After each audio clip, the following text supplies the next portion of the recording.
Welcome to the Smart Lab Activities How to Demo series. This demo is how to use fill in the blanks. I'm in a notebook file on a new page and I'm going to create a fill in the blanks activity. On the top menu, I select the Smart Lab icon and this will open a window and provide me a list of all the activities, and I'm going to select fill in the blanks. The fill in the blanks dialog box opens. In the content field, I type the statements that I want to use for this activity. I've prepared these in advance, so I'm going to copy and paste them into this content field.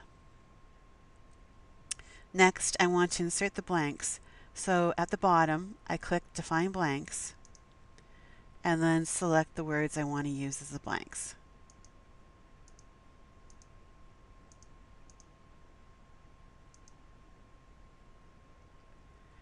Over on the right, I choose the check answers option that I want to use during the class. If I select when prompted, I'll need to place all the items in the order I think is correct, and then I'll have to click a button to see the answers. If I select instantly, an item bounces back to the play area right away if I put it in the wrong order. If I select don't check, the answers aren't checked during the activities. I'll select when prompted and I'll show you how this option plays. At the bottom, I click Next. On this page, I select a theme and I'm going to select Basic. And then at the bottom, I click Finish. My activity builds and it will appear on the page with the statements on the top and the blank words on the bottom. Now, when I present a lesson to the class, the students can discuss these blanks and select the correct words for each blank. So I'm just going to start throwing these where I think they belong.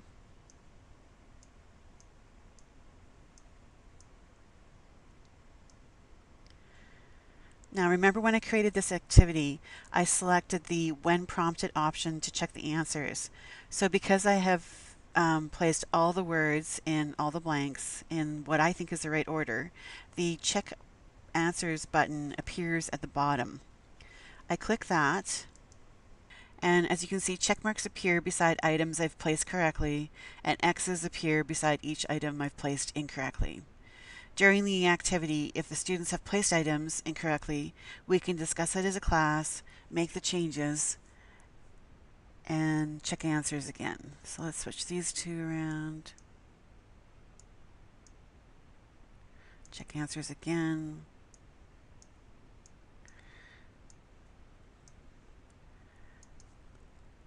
And now you can see all the answers are correct. If I want to change something in the activity, I open the notebook page and I click the pencil icon in the top right corner of the activities player, and this opens the activities dialog box and I can make all my changes. One last note before I end this demo: you can add a game element like a buzzer, timer, or randomizer. I describe these game elements and how to add game elements to a Smart Lab activity in this how-to demo series. Thanks for watching. Check out the other videos in this how-to video series.